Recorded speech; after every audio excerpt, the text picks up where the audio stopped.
actually shot this movie in 2000, and we shot it for Universal. Hey, everybody. Careful, pitch backwards. We shot it for Universal. We shot it on the back lot of Universal. The House of a Thousand Corpses was actually the chicken ranch from Best Little Whorehouse in Texas. When we shot the movie, the trams kept going by full of tourists, and we'd come out covered with blood and skin and people's faces and wave to the tourists as they went by. But when the movie came out, or when the Universal brass saw a rough cut of the movie, they were mortified. Even though the executives were on the set every day, they saw what we were doing, but they were mortified. In fact, I think that a person in charge of international distribution apparently fainted or had the vapors, whatever that means. She saw it, wasn't it the vapors? Yeah, where's the microphone?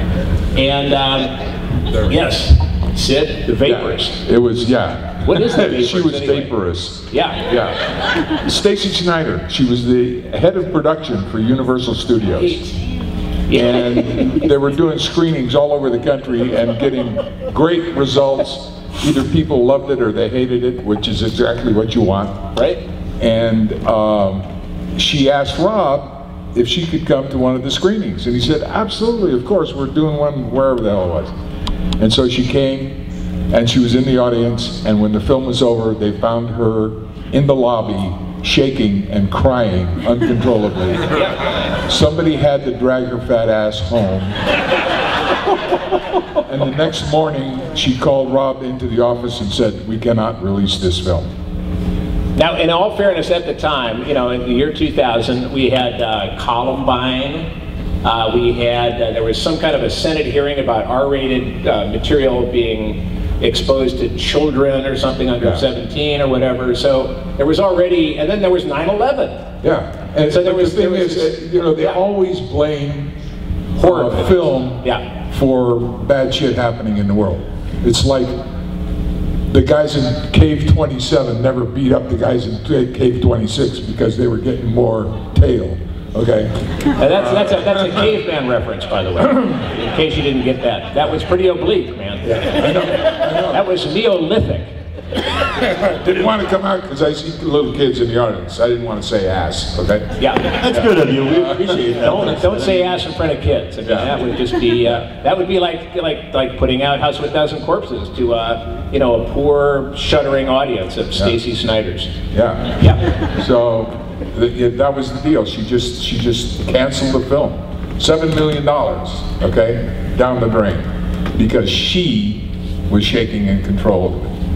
Stupid. So we wandered in the wilderness for 3 years, and finally, after fits and starts, Rob was about to put the movie out himself. MGM picked us up for about 2 weeks until they got insulted by a comment that Rob made on MTV about them not having any morals versus Universal, and so we just were just, you know, like a kicked dog. And finally, our friend Shayla Johnson, who's the head of DVD distribution at Lionsgate, saw House of a Thousand Corpses and brought it to the attention of her boss, the great Peter Block at Lionsgate, the head of movie production. He saw it and said, holy shit, man, let's put this out. Yep.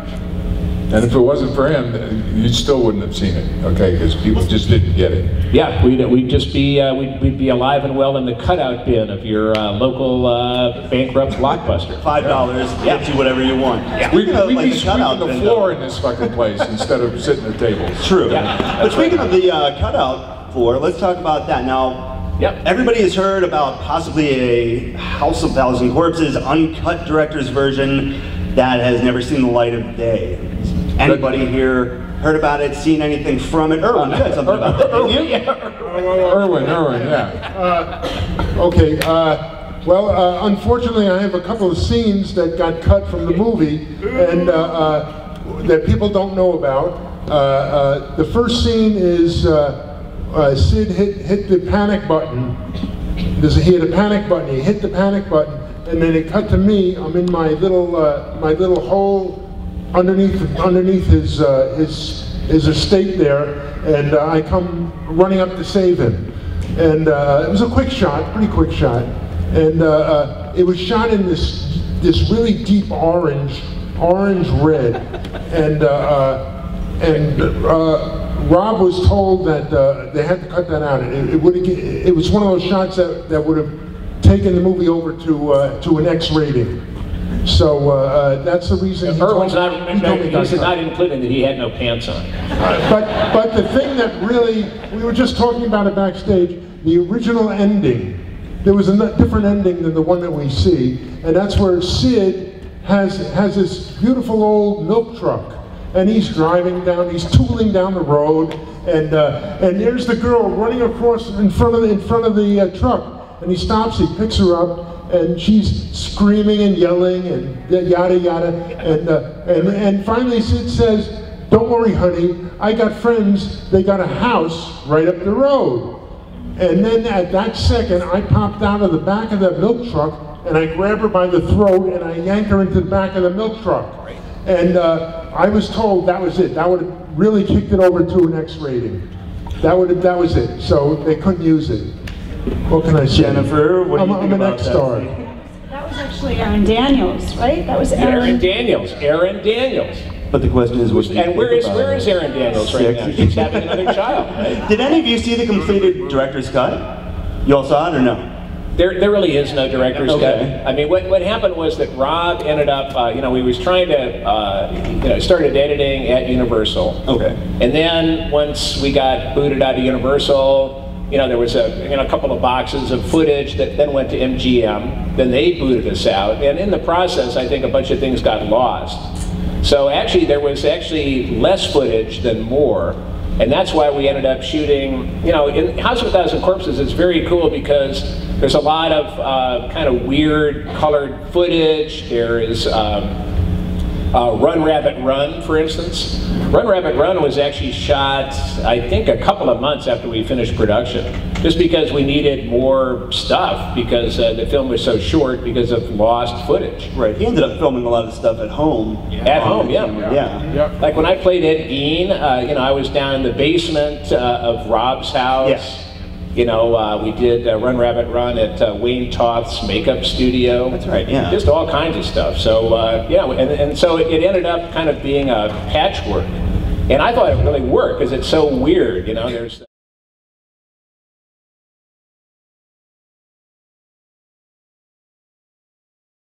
It wasn't anything new or different. It was just going back to the roots of what horror was all about. And that's why it took off so well, because first of all, it wasn't another repeat or a re-imaging.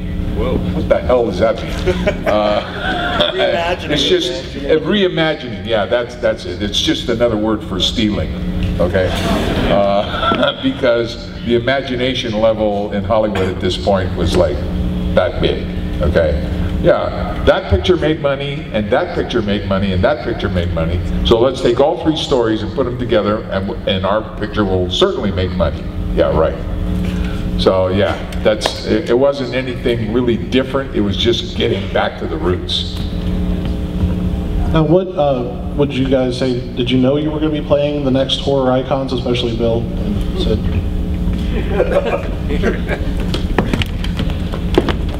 Thank you. Yeah. Next horror icon? Jeez, no. I don't even know what an icon is. I think it's actually a religious painting that has actually got some spiritual value.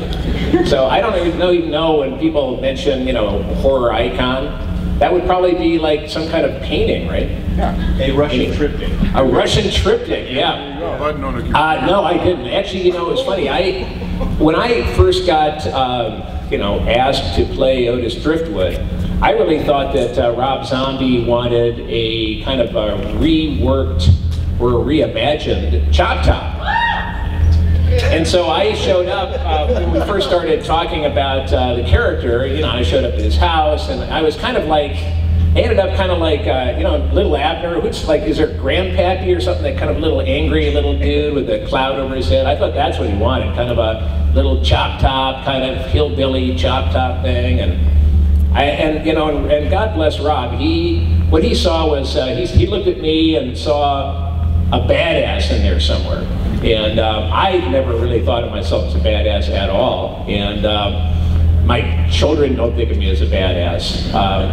But anyway, Rob said, you know, you're a badass, and he basically gently but firmly pried my hands off Chop Top and led me to Otis.